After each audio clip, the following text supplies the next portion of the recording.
C'est très préoccupant. Et de nombreuses personnes, en particulier en Europe, ont peur que la Russie puisse utiliser des armes nucléaires. Cependant, il devient de plus en plus évident que le plus grand danger, à l'heure actuelle, en 2024, est en réalité la possibilité qu'Israël utilise ces armes qu'il a déjà pointées. Oh, absolutely. Absolutely. No, the Russians have. Oh, absolument. Les Russes vivent dans une situation très différente.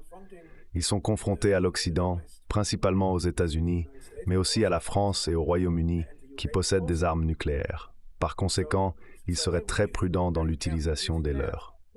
En revanche, les ennemis d'Israël ne disposent pas d'armes nucléaires.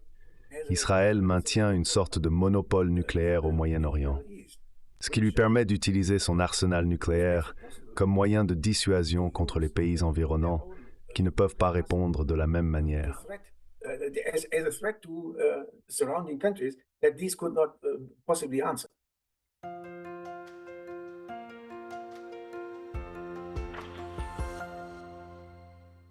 Hello everybody. This is Pascal and Bonjour à tous. Ici Pascal, et aujourd'hui je parle pour la deuxième fois avec le professeur Dr. Wolfgang Strick, l'un des plus éminents spécialistes allemands en relations internationales. Le professeur Strick a été directeur de l'Institut Max Planck pour l'étude des sociétés à Cologne. Outre ses nombreuses publications académiques, il contribue également régulièrement à des magazines populaires et des blogs. Il y a un mois, il a publié un article important sur Sidecar intitulé « Maître et serviteur », dans lequel il discute de la politique de l'Allemagne envers le génocide à Gaza et le rôle de la bombe nucléaire qu'Israël possède dans un conflit régional potentiellement plus large. C'est le sujet que nous voulons discuter aujourd'hui. Alors bienvenue et merci de me rejoindre à nouveau, professeur Strick. thank you for joining me again, Professor Strick. Valley Vitervi. Professor Strick, Professeur Strick, que se passe-t-il avec l'Allemagne? Pourquoi soutient-elle Israël de manière si inconditionnelle? Nous comprenons, grâce à Walt et Mearsheimer, certaines des raisons institutionnelles pour lesquelles les Américains sont si redevables envers Israël. Nous en discuterons un peu plus tard. Mais qu'en est-il de l'Allemagne? Les gens ne comprennent pas. En Asie de l'Est et du Sud-Est, les gens ne comprennent pas l'Europe, et l'Allemagne en particulier. Je veux dire, il y a un autre génocide, et l'Allemagne est à nouveau du côté des personnes qui commettent le génocide. Qu'est-ce qui se passe? Yeah. Now, in order to understand Germany, Oui, maintenant, pour comprendre l'Allemagne, il faut prendre en compte que l'histoire est une force très puissante. Elle perdure. Pour comprendre l'Allemagne, il faut se souvenir de la capitulation sans condition de 1945, qui a divisé le pays non seulement en deux parties, mais a également entraîné l'attribution de grandes parties de ce qui était autrefois l'Allemagne de l'Est à la Pologne, à la Tchéquie, et ainsi de suite, y compris à la Russie. Ce qui restait était l'Allemagne de l'Ouest, qui était très petite comparée à ce qu'était l'Allemagne auparavant, et elle était pour de bonnes raisons quelque peu un pays paria qui dépendait de son intégration ferme dans ce qu'on appelle l'Ouest pour son retour en tant que nation respectable. Maintenant, jusqu'à l'unification allemande en 1990 ou même au-delà, l'Allemagne n'a jamais eu d'idée indépendante de sa propre nationalité. Elle était très fortement sous le contrôle ou la direction américaine. Même maintenant, je pense, 38 000 soldats américains sont stationnés sur le sol allemand. C'est à peu près de la taille de la force à Okinawa. De plus, un nombre inconnu de bombes nucléaires américaines et d'autres dispositifs nucléaires sont stationnés en Allemagne. L'Allemagne a également été utilisée comme la principale base opérationnelle pour les interventions américaines au Moyen-Orient, en particulier dans la guerre contre le terrorisme depuis 2001. Ainsi, au plus profond de la conscience des responsables de la politique étrangère allemande, se trouve cette idée que l'Allemagne ne devrait pas être perçue comme une entité indépendante, mais comme faisant partie de quelque chose d'autre, l'Ouest.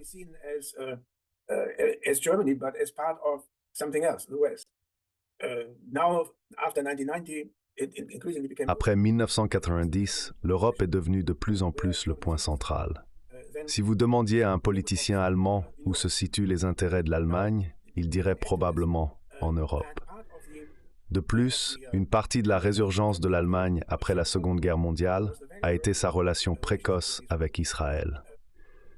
Le chancelier de la République fédérale d'Allemagne de l'Ouest, à partir de 1949, et David Ben-Gourion étaient souvent représentés en train de discuter de ce que l'Allemagne pouvait faire pour offrir une forme de compensation pour l'Holocauste. La connexion Adenauer-Ben-Gourion était cruciale pour la réputation de l'Allemagne en tant que pays quelque peu respectable après 1949. Cette histoire, l'absence d'une autodéfinition nationale, couplée à la dépendance vis-à-vis des États-Unis et une relation visiblement positive avec Israël, était significative. Ben-Gourion était très clair. Il avait besoin de soutien pour le programme sioniste d'expansion israélienne en Palestine et il l'a reçu. Par conséquent, lorsque Angela Merkel, pendant sa chancellerie, je crois que c'était en 2008, a déclaré que l'existence d'Israël était un intérêt national fondamental de l'Allemagne, ce n'était pas par hasard. Et c'était la continuation de l'autodéfinition allemande qui évoluait depuis 1949.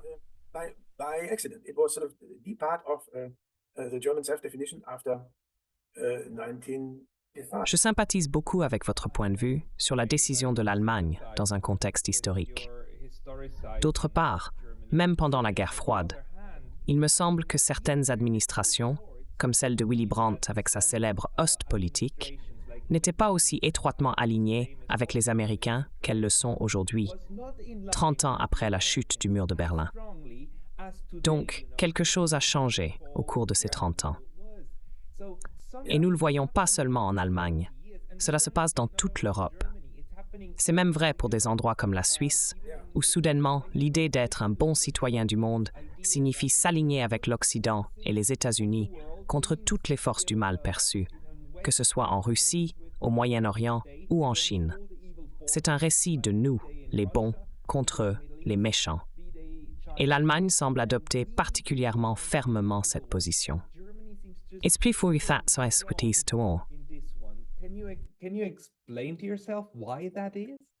No, first of all, I would like to say that this is a very accurate description. Tout d'abord, je tiens à dire que c'est une description très précise. Elle s'applique non seulement à l'Allemagne, mais aussi au reste du monde occidental. Maintenant, d'où cela vient-il? Je dirais que l'ère Willy Brandt était une période où il y avait des tentatives très prudentes et délicates pour ne pas être entièrement sous le patronage américain et pour développer une sorte d'idée indépendante de la manière dont l'Europe devrait être organisée au-delà et en dehors de la guerre froide. C'était risqué. Et Brandt avec Genscher, le ministre des Affaires étrangères de l'époque, était toujours à risque d'être ciblé par les États-Unis comme peu fiable. Kissinger, en particulier, était une figure très difficile dans ce contexte.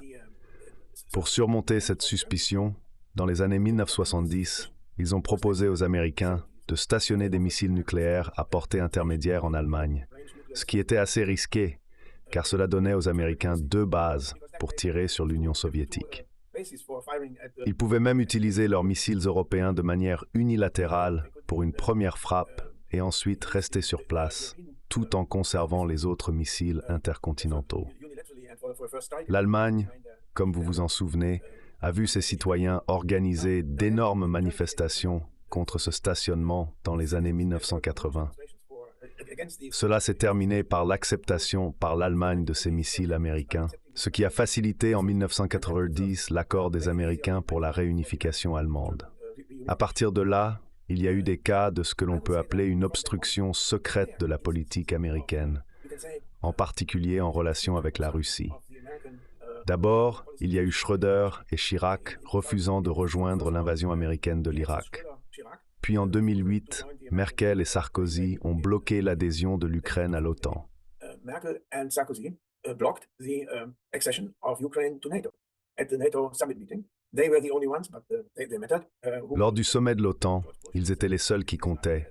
Et lors de sa dernière année en tant que président, il a réalisé que son désir profond de voir l'Ukraine rejoindre l'OTAN ne pourrait pas être accompli. Puis il y avait toujours ces moments où ils essayaient de développer quelques idées propres. Cela s'est terminé avec l'accession de Donald Trump à la présidence. En Europe, cela a résulté en une panique généralisée. L'ère de l'abandon? Absolument. Aussi, l'imprévisibilité totale. Quand Biden est arrivé, il lui léchait littéralement les pieds. Tellement ils étaient reconnaissants que la vieille posture américaine soit revenue après qu'il ait été complètement incertain de ce que Trump planifiait et dans quelle mesure il parlait encore pour l'armée américaine et les services secrets. On ne savait pas s'il s'agissait encore d'un gouvernement intégré ou si c'était Trump au sommet et ensuite un État profond faisant ce qu'il voulait. Dans tous les cas, même le désastre en Afghanistan, le retrait complètement unilatéral des États-Unis de l'Afghanistan n'a pas changé ce désir profond de restaurer la confiance des États-Unis dans la fidélité de ses alliés européens. C'est dans ce contexte que la réaction à la politique américaine sur l'Ukraine et maintenant sur Israël doit être comprise. Nous parlerons peut-être un peu plus de cela. Il y a maintenant la même panique qu'en 2016 lorsque Trump a été élu pour la première fois et il y a vraiment une peur profonde que cela puisse se répéter. Tout le monde essaye de réaliser des actes magiques, comme jurer une allégeance éternelle aux États-Unis afin d'éviter ce désastre.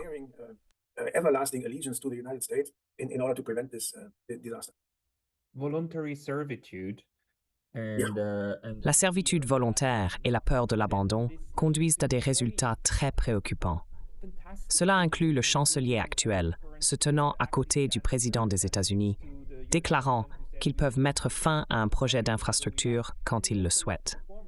Cela a également conduit l'ancien chancelier à admettre que le seul but de l'accord de Minsk était d'acheter du temps pour militariser l'Ukraine. Ces actions sont incroyablement nuisibles. Maintenant, nous assistons à un soutien inconditionnel pour une autre initiative déconcertante qui pourrait aboutir, dans le meilleur des cas, à un nettoyage ethnique et, dans le pire des cas, à un génocide. La situation est aussi grave qu'en Israël. Discutons-en, car dans votre article, vous mentionnez que l'Allemagne a fourni plusieurs sous-marins à Israël. Certains d'entre eux pourraient maintenant être équipés d'armes nucléaires. Si c'est le cas, l'Allemagne devait en être consciente. Pourriez-vous nous en dire plus à ce sujet?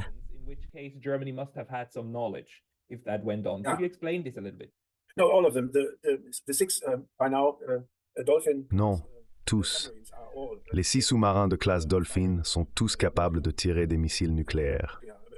Ils sont incroyablement dangereux parce que des sous-marins comme ceux-ci sont très difficiles à localiser. Ils peuvent aller n'importe où sans que personne ne le remarque et ensuite tirer sur presque n'importe quelle cible, pas seulement au Moyen-Orient, mais aussi au-delà. Des armes puissantes et dévastatrices ont été livrées par les Allemands. Et je pense que ThyssenKrupp qui les produit possède maintenant cette énorme connaissance technologique de comment faire cela. Ce n'est pas facile de construire ces choses. Ce qu'il faut se rappeler, c'est qu'ils ont donné à Israël non seulement une arme de dernier recours au cas où son existence serait menacée, mais aussi un outil qui joue déjà un rôle dans les calculs stratégiques actuels de son gouvernement et qui influence le comportement des pays entourant Israël. Maintenant, on estime qu'Israël possède environ 400 têtes nucléaires de divers types. Quand les gens parlent d'armement nucléaire, la plupart pensent aux bombes de type Hiroshima que l'on largue sur des villes pour les anéantir. Cela peut être fait, et cela peut aussi être fait avec des armes conventionnelles, comme nous le voyons maintenant à Gaza. L'aspect le plus intéressant est que ces armes peuvent maintenant être ciblées très précisément sur toutes sortes d'endroits, comme par exemple des concentrations de troupes dans d'autres pays.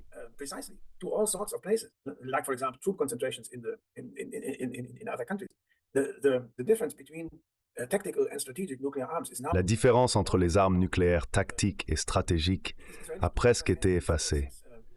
Les Israéliens ne possèdent pas seulement 6 sous-marins. Ils disposent également d'une vaste flotte d'avions de chasse capables de livrer des bombes nucléaires. Ces avions peuvent voler jusqu'à Téhéran et revenir sans ravitaillement, tout en transportant une charge nucléaire. Ils ont aussi des missiles. La triade, sous-marins, missiles et avions, est tout en place. Selon certaines estimations, l'arsenal nucléaire d'Israël est le plus avancé technologiquement, se classant juste derrière ou au même niveau que celui des États-Unis. Pour moi, le fait que le gouvernement israélien actuel poursuive sa stratégie actuelle est en partie parce qu'ils croient que si leur soutien dans l'opinion publique et la politique américaine devait faiblir, en considérant la théorie de Mearsheimer sur le lobby israélien, ils auraient toujours leurs propres moyens de continuer leurs actions, même sans le soutien américain. Cela crée une sorte de boucle de rétroaction intelligente.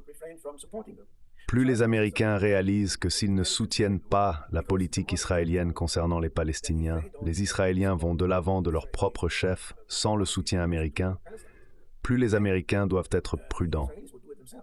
Ils ne veulent pas frustrer leurs alliés, qui pourraient alors prendre des mesures hors du contrôle des États-Unis.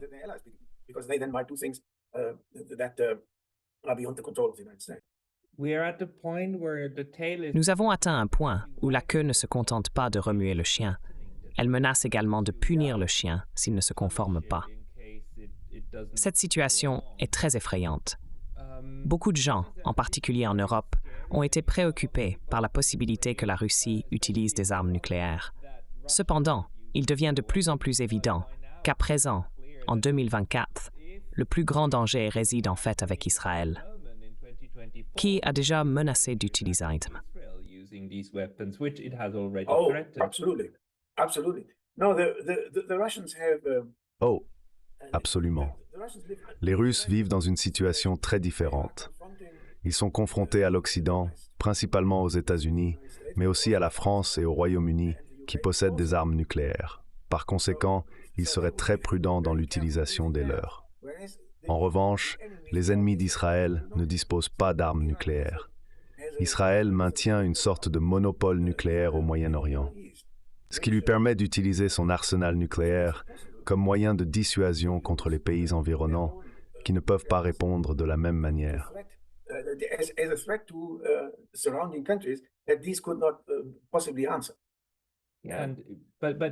Dans votre article, vous approfondissez le sujet. Vous mentionnez à plusieurs reprises qu'Israël et les fanatiques religieux actuellement au pouvoir traitent la Bible comme si c'était un registre foncier. C'est une expression frappante. De plus, ils ont souvent recours à des analogies religieuses. Un concept qui vous préoccupe est l'option Samson. Pourriez-vous nous en dire plus à ce sujet?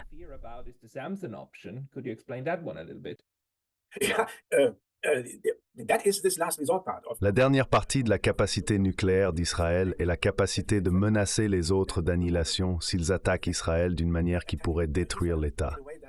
À ce moment-là, Israël utiliserait ses armes nucléaires. Cependant, je suis convaincu que l'impact politique réel de l'arsenal nucléaire israélien entre en jeu bien avant un tel moment. Actuellement, l'existence d'Israël n'est pas en jeu, bien au contraire. Mais sa supériorité militaire énorme encourage des actions que d'autres pays pourraient ne pas être capables ou disposés à prendre ou craindraient de prendre. L'opération à Gaza est un exemple de quelque chose qui dépasse ce que les gens auraient pu imaginer se produire ces dernières années, surtout devant le public mondial, et pourtant, rien ne se passe. Dans le territoire de Gaza, il semble que 200 journalistes ou plus aient été ciblés et tués. Si même 2 ou 3 journalistes étaient emprisonnés en Russie ou en Iran, la communauté journalistique mondiale commencerait probablement à protester. Mais dans ce cas, vous n'entendez rien. De plus, si vous regardez les informations télévisées allemandes, parfois elles montrent brièvement des images d'enfants affamés s'approchant des camions de secours des Nations Unies, se battant désespérément pour la petite quantité de nourriture que les Israéliens ont autorisé à entrer. Ces images ne sont montrées qu'une seconde ou 2, comme si elles étaient presque coupées de la diffusion. Autrement, vous ne les voyez jamais. Il y a une situation désastreuse où les gens ont été bombardés hors de leur maison et sont privés de médicaments, de nourriture, d'eau, d'électricité. Et les journalistes qui pourraient rapporter ces conditions sont éliminés. Et pourtant, rien ne se passe. The journalists that could report about it are being eliminated, and nothing happened. At least in Germany. Au moins en Allemagne, la stratégie est désormais très claire, transparente et évidente, car la plupart des gens en ont parlé. La stratégie consiste à continuer de les bombarder et à les faire disparaître, soit parce qu'à un moment donné, l'Égypte ouvrira ses frontières, soit parce qu'ils mourront. Mais Israël s'en fiche. Il veut juste que ces gens partent. Il a l'audace de prétendre devant tout le monde que c'est le Hamas qui commet un génocide et que tout est de la faute du Hamas.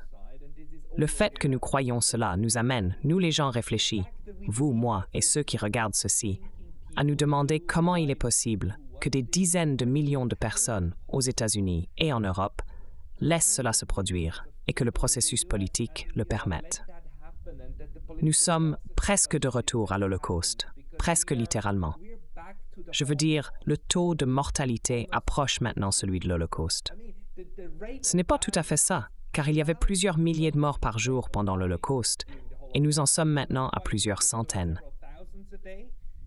Donc, See, I'm not into these quantitative comparisons, but it's Je ne suis pas intéressé par les comparaisons quantitatives, mais la situation est déjà assez mauvaise en l'état. Il n'est pas nécessaire de revenir sur l'histoire de l'antisémitisme éliminatoire pour voir que ce à quoi nous sommes confrontés maintenant est monstrueux et difficile à discuter. Vous avez demandé pourquoi, dans un pays comme l'Allemagne, ce n'est pas un sujet de conversation quotidien. Pour vous donner une idée, en Allemagne, si vous êtes accusé d'être anti-Israël, ce qui est souvent confondu avec de l'antisémitisme, vous risquez d'être étiqueté antisémite juste pour avoir décrit la situation à Gaza. Pour un jeune journaliste qui souhaite être embauché ou promu, ou pour un scientifique social ou un fonctionnaire, ce que vous dites est remarqué et retenu. Si vous étiez perçu comme anti-Israël à une époque où cela était assimilé à de l'antisémitisme, cela pourrait affecter votre carrière. En conséquence, les gens sont très prudents sur ce qu'ils disent. Pour illustrer le climat ici, juste quelques jours après le début de la guerre de Gaza, Jürgen Habermas, le philosophe connu pour prôner la liberté d'expression sans entrave comme l'outil le plus important pour trouver un consensus en démocratie, a pris la parole. free speech as the most important tool of finding a consensus in a democracy. Herrschaftsfreie Kommunikation. Vous savez, Herrschaftsfreie Kommunikation, avec 3 autres personnes, a lancé un appel public déclarant que l'on peut certainement discuter si les mesures prises par Israël approchent un seuil où elles ne sont plus appropriées. Cependant, ceux qui utilisent la guerre comme une opportunité pour exprimer des attitudes antisémites qu'ils ont longtemps enterrées et cachées en eux ne devraient pas être autorisés à le faire.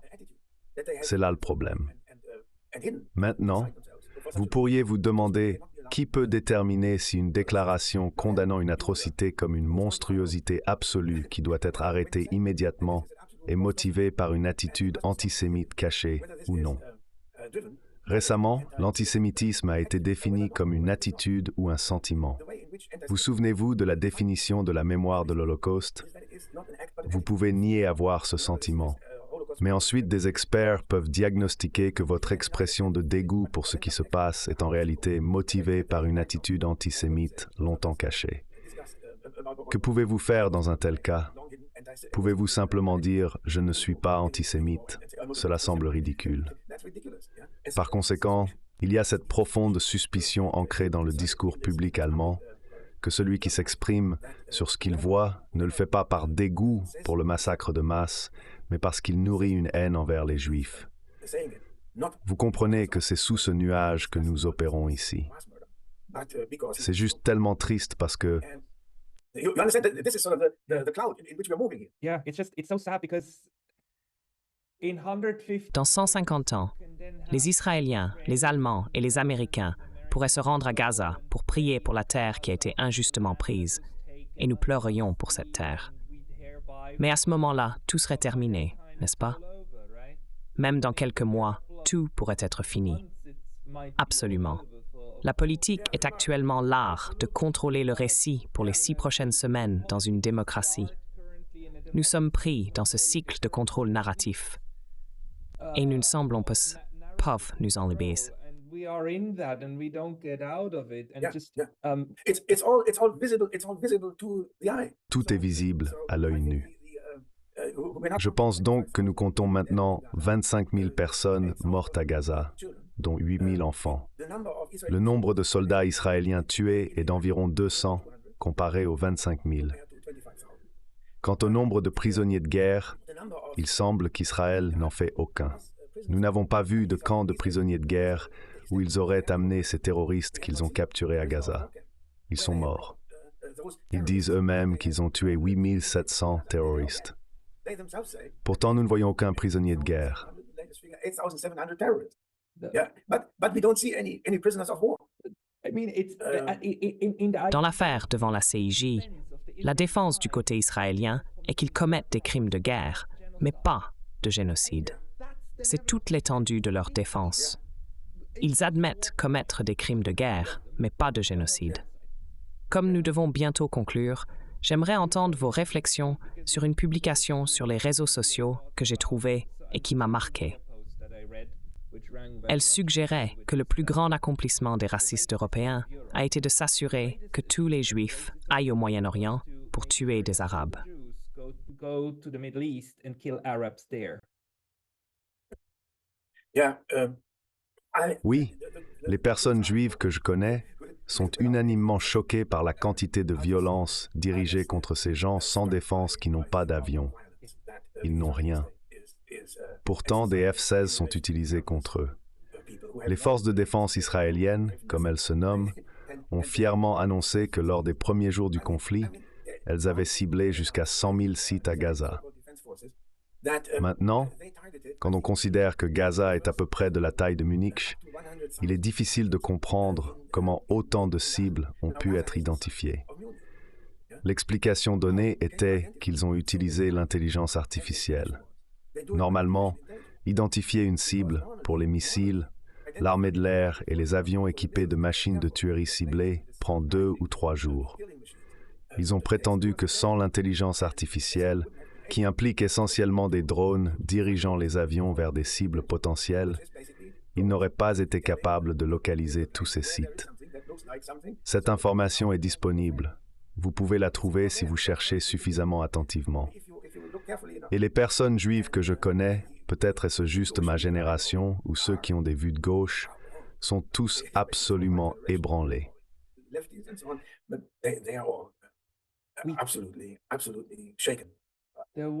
Il y a eu un cas en Allemagne où une manifestante juive a été arrêtée alors qu'elle protestait seule. Je veux dire, nous en sommes revenus au point où des juifs sont arrêtés pour avoir protesté contre les massacres de masse d'autres personnes.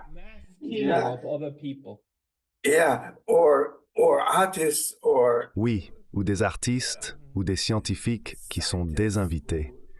Les individus juifs invités en Allemagne pour donner une conférence ou autre ont été désinvités parce qu'ils n'avaient pas suffisamment soutenu l'État d'Israël.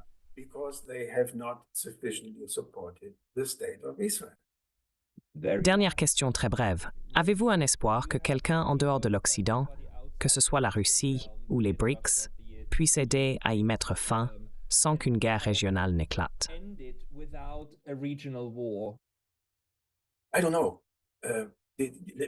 Je ne sais pas. Si nous revenons à l'impact de la présence latente de l'arsenal nucléaire israélien, je pense que tout le monde traite Netanyahou comme un œuf cru. Ils ne savent pas ce qu'ils pourraient faire s'ils tentaient de lui imposer quelque chose. Il y a 2 jours, le représentant de la politique étrangère de l'Union européenne, l'ambassadeur espagnol, j'oublie le nom, a dit quelque chose comme « Une solution à 2 États devra être imposée à Israël parce que les Israéliens ne sont pas disposés à l'accepter. » Cette déclaration a été immédiatement retirée. Ils ont clarifié « Non, non, non, nous n'allons rien imposer à Netanyahou. » Cela suggère qu'ils craignent qu'Israël puisse réagir très négativement ou même de manière plus agressive et recourir à des mesures extrêmes.